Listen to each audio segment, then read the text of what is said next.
Baby जी, आपका जी, बहुत-बहुत स्वागत है। नमस्कार। आप यहाँ मेयर रही हैं और अब विधानसभा चुनाव लड़ रही हैं, तो मेयर रहने के बाद विधानसभा चुनाव लड़ने का कितना फ़ायदा मिल रहा होगा आपको?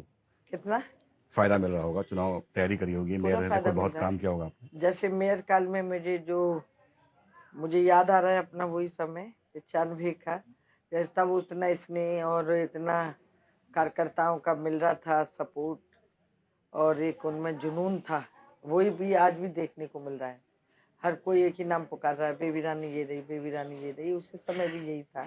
तो बहुत अच्छा रिस्पॉन्स दे रहे हैं ग्रामीण जनपद के मेरे सभी जनता भी, भाई-बहन भी सभी।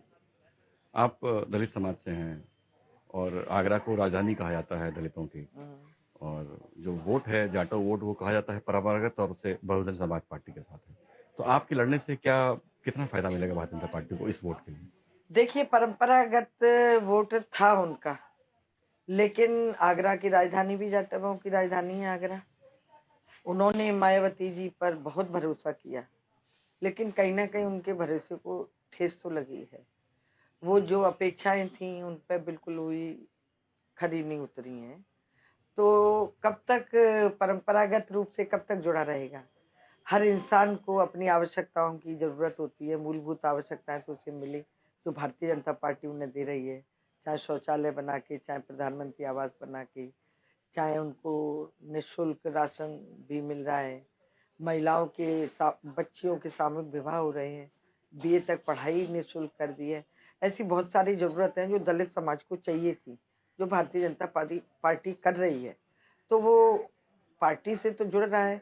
मैं खुद दलित समाज से आती हूँ, मेरे से भी जुड़ रहा है और भारतीय जनता पार्टी से भी जुड़ रहा है। अयोध्या हुआ, काशी हुआ, अब मथुरा की बात की जा रही है। आपके पड़ोस में है, बगल का जिला मथुरा है, जी।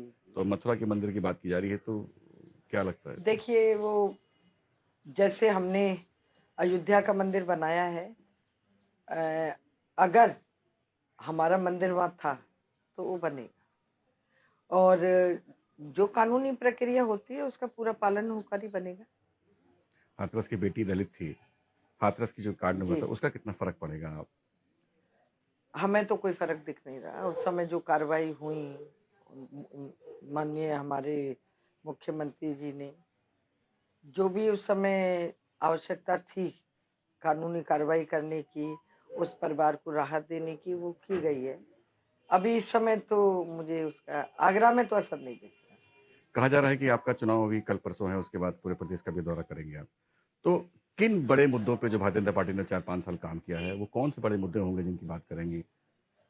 देखिए, वही बड़े मुद्दे हैं जो मैं बता रही हूँ। जब एक आदमी जो गरीब आदमी है, जो और 80% हमारे जो भी जनता है या लोग हैं, गाँव में निवास करते हैं, बस्तियों में निवास करते हैं, झोपड़ियों में रहते हैं, तो उनकी जो मूलभूत आवश्यकता है, उनकी पूर्ति की है भारतीय जनता पार्टी ने।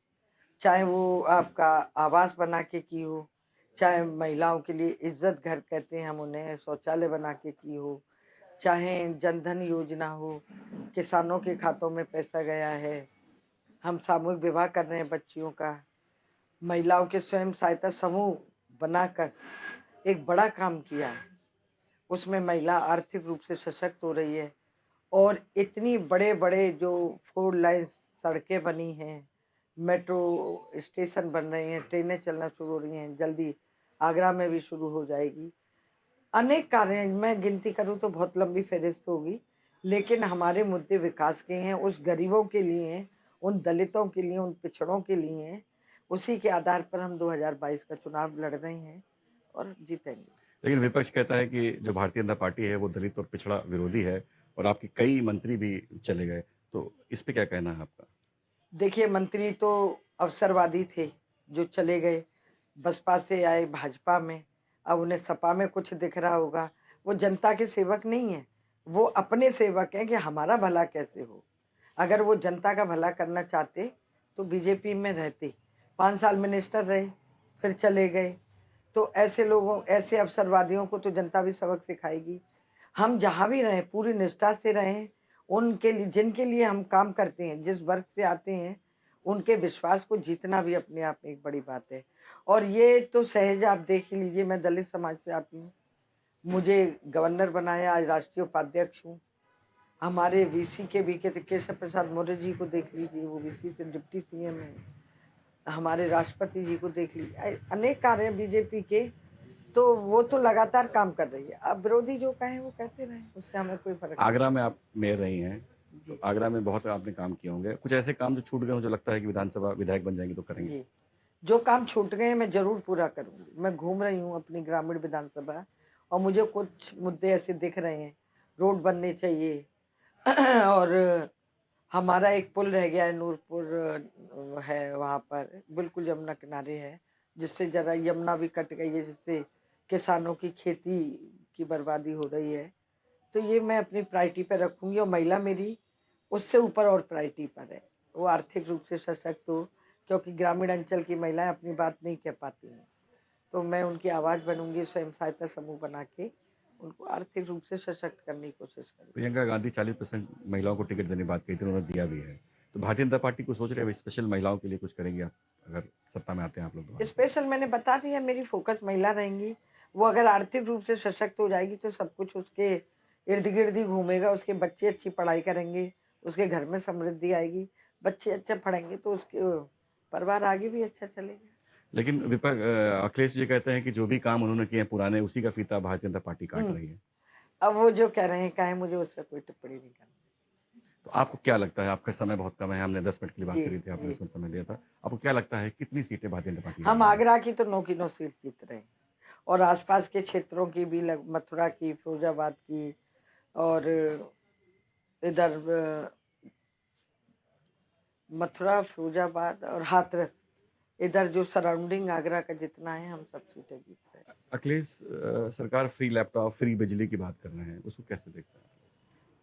वो तो केवल भरमाने के लिए, लोगों को लालच देने के लिए कि ये फ्री लैपटॉप और ये बांटेंगे, वो कहीं नहीं बांटते, जाति विशेष को ही बांटते हैं, उससे कोई लाभ नहीं मिलने वाला है।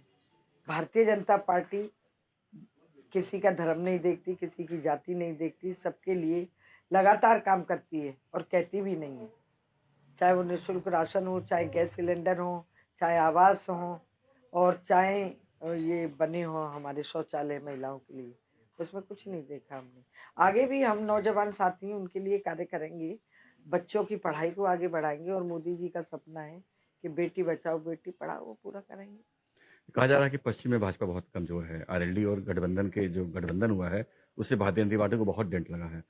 अब जो किसान आंदोलन वापस हुआ है, तो क्या लगता नहीं है कि उससे कुछ फर्क पड़ेगा? या देखिए, जो एक्चुअल किसान है वो आज भी भारतीय जनता पार्टी के साथ है। मैंने पश्चिम का भी दौरा किया है।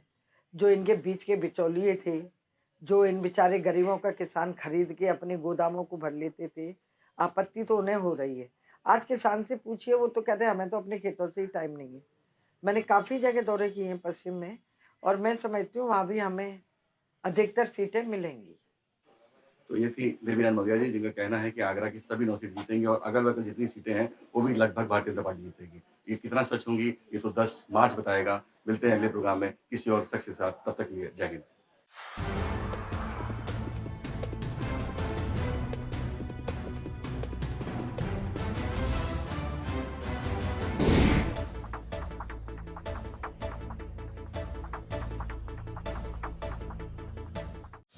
खबरों के निष्पक्ष विश्लेषण के लिए सब्सक्राइब करें Janatantra TV and press the bell icon. Never miss any update.